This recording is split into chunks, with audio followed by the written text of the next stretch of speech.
In tonight's Focus on Your Health, Fox 56 Chief Medical Contributor Dr. Ryan Stanton is here to discuss with us some of the risk factors to look at as this heat wave continues. Doc?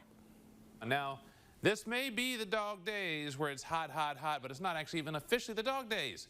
I mean, summer doesn't even start until tomorrow, and the dog days are considered the end of July and through August when it just gets stifling and hot and, humid out there. Well, we're in it right now. That means increased risk of heat-related illness.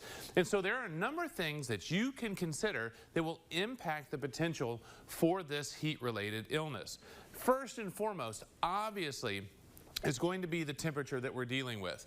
How hot is it, that ambient temperature? But even more importantly, especially around here, is what is that humidity that we're putting in there? How much? Putting those two together really impacts. How much sun versus shade, being in direct sunlight versus being in the shade. The temperature may still be the same, but the impact is very different. How much wind is involved? Are we actually blowing off some of that heat, especially that from around us?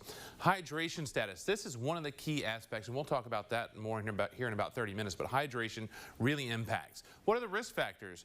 Age, medication, pre-existing conditions, many things that can impact your potential risk factors. So each person is very different with their potential risk factors. Acclimatization. Are you used to being out in these types of temperatures? Those south of us, states south of us, very different. They're used to these types of temperatures. Northeast, not very much, and there's more risk associated. So being outside and acclimatized is very different. So keeping in mind that there are a lot of factors that are going to play into what your risk factors are. The big thing is, if you're not used to being out working in these types of environments, take advantage of taking some time away, being inside.